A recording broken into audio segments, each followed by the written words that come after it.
मेरे बहुत ही प्रिय साथियों, हृदय की गहराइयों से अभिनंदन, बहुत बहुत हार्दिक स्वागत। साथियों, आपने शायद अखबारों के माध्यम से बेरोजगारी के बारे में एक खबर पढ़ी हो कि चतुर्थ क्लास की नौकरी के लिए एमए पास व्यक्ति, पीएचडी किए हुए व्यक्ति, एमबीए किए हुए व्यक्ति एप्लीकेशन लिख रहे हैं। उनको यह कहकर के रिजेक्ट कर दिया गया कि आप लोग ओवर क्वालिफाइड हैं। साथियों, बात हम विशिष्ट श्रृंखला पर कर रहे हैं और आज हम बात करेंगे वृषभ लग्न के बारे में। वृषभ लग्न के जातक या जातिका की जन्म पत्रिका में कब ऐसे योगायोग निर्मित हो जाते हैं कि वो ओवर क्वालिफिकेशन की वजह से शादी के बंधन में नहीं बंध पाता। साथियों, जब मैं लोगों से मिलता हूं तो ऐसे कई केस मेरे सामने आते हैं और शायद आप भी उनसे मिले तो आप भी ये सोचने पर मजबूर हो जाएं कि इस व्यक्ति, इस कन्या या इस लड़के का विवाह क्यों नहीं हो पा रहा। उच्च शिक्षित है, वो देखने में बेहद खूबसूरत है और बहुत अच्छी नौकरी कर रहे हैं, और उनको जिन लोगों ने रिजेक्ट किया है ये कहते हुए रिजेक्ट कर दिया कि आप ओवर क्वालिफाइड हैं, आप ज्यादा पढ़े लिखे हैं, आप ज्यादा सक्षम हैं। इसको आप किस प्रकार की विडंबना कहेंगे? साथियों, आज हम बात करेंगे वृषभ लग्न के बारे में, विवाह में होने वाली देरी के बारे में और उसके बेहद ही असरकारी और सरल उपाय के बारे में। इससे पहले एक बेहद जरूरी सूचना कि हम हमारे प्रत्येक एपिसोड के अंत में किसी न किसी जातक के प्रश्न का उत्तर देते हैं और ये प्रश्न हमें प्राप्त होते हैं आप लोगों के ही द्वारा यूट्यूब कमेंट के माध्यम से। अपना कमेंट लिखने से पहले आप #आचार्य चंद्रकांत इस शब्द का प्रयोग जरूर करें और साथ ही जो बेहद आसान सा प्रश्न आपसे पूछा जाएगा इस एपिसोड के अंत में, उसका सही उत्तर भी साथ में जरूर लिखें, तभी हम आपको उस कमेंट का उत्तर दे पाएंगे।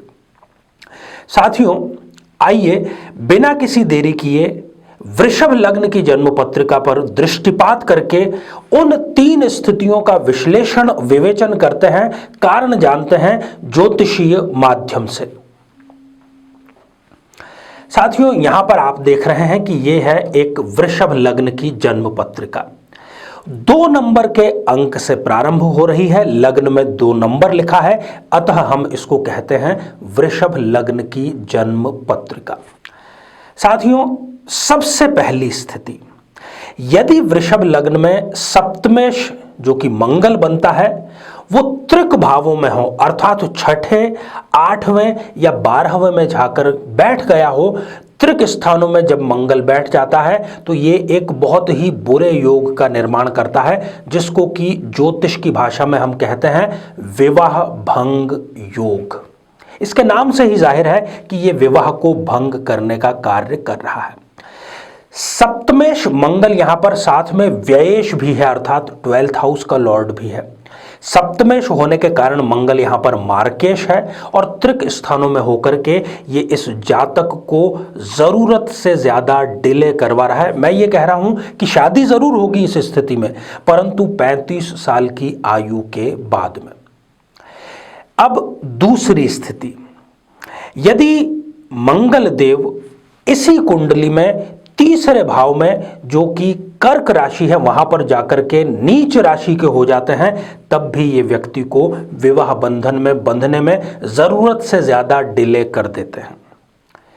और तीसरी स्थिति, यदि इस जन्म पत्रिका के किसी भी भाव में मंगल देव यदि अस्त हो जाए, अर्थात सूर्य के साथ में बैठ करके अस्त हो गए हैं, तब भी वो व्यक्ति को वैवाहिक बंधन में बंधने में जरूरत से ज्यादा डिले कराने का कार्य करते हैं। साथियों, ये तीनों स्थितियां हमने देखी, ये इसके ज्योतिषीय कारण हैं। यदि इस प्रकार की स्थितियां जन्म कुंडली में है तो ऐसा व्यक्ति अपनी शारीरिक ऊर्जा का, अपनी मानसिक ऊर्जा का क्षय व्यर्थ ही करता रहता है।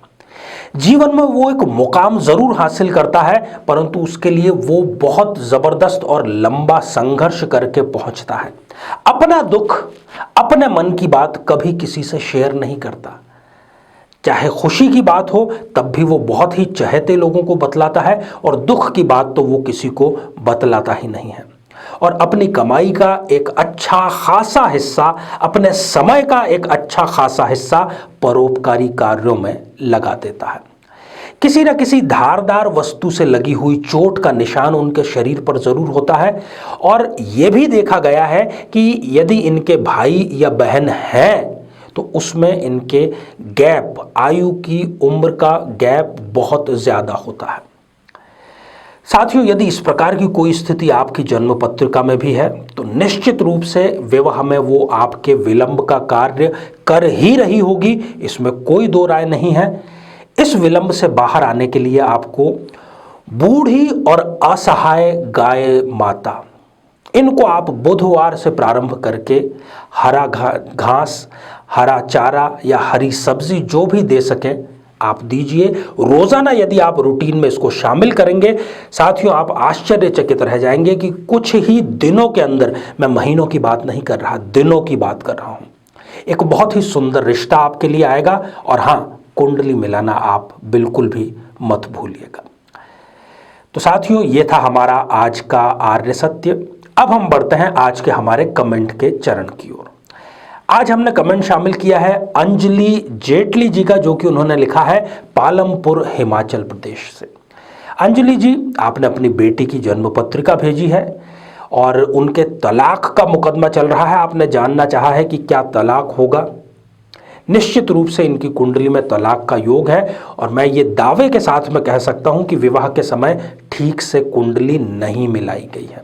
एक तो ये प्रबल रूप से मंगलिक भी है, इस वजह से भी समस्या आ रही है। इनसे आप ये कहिए कि 3 सुहागिन स्त्रियों को लाल वस्त्रों का इनको भेंट या दान करना है लगातार 3 शुक्रवार तक। इनके विवाह में जो बाधा, जो तलाक की स्थिति आ गई है, वो दूर हो जाएगी, निश्चिंत रहिए आप। तो आइए साथियों, अब आज का बेहद ही आसान सा प्रश्न पूछ लिया जाए। हमने आज उल्लेख किया मंगल के त्रिक स्थानों पर होने का। मंगल का त्रिक स्थानों पर होना कौन सा एक खराब योग निर्मित करता है, उसका नाम आपको लिख करके भेजना है। तो साथियों, आप सभी स्वस्थ, समृद्ध और शांतिपूर्वक जीवन व्यतीत करें, और हमारी इस श्रृंखला को आगे अपना स्नेह इसी प्रकार देते रहें। नमस्कार। जीवन में किसी समस्या का सामना कर रहे हैं, जैसे कि शादी में देरी होना, पति पत्नी में मनमुटाव या तलाक तक की नौबत आ जाना, संतान का प्राप्त न हो पाना, नौकरी या धन प्राप्ति में बाधा आना, जीवन के प्रत्येक क्षेत्र में किसी न किसी प्रकार की बाधा आना, तो आज ही अपनी जन्म पत्रिका का संपूर्ण विश्लेषण करवाएं और पाएं समस्या से सदैव के लिए मुक्ति।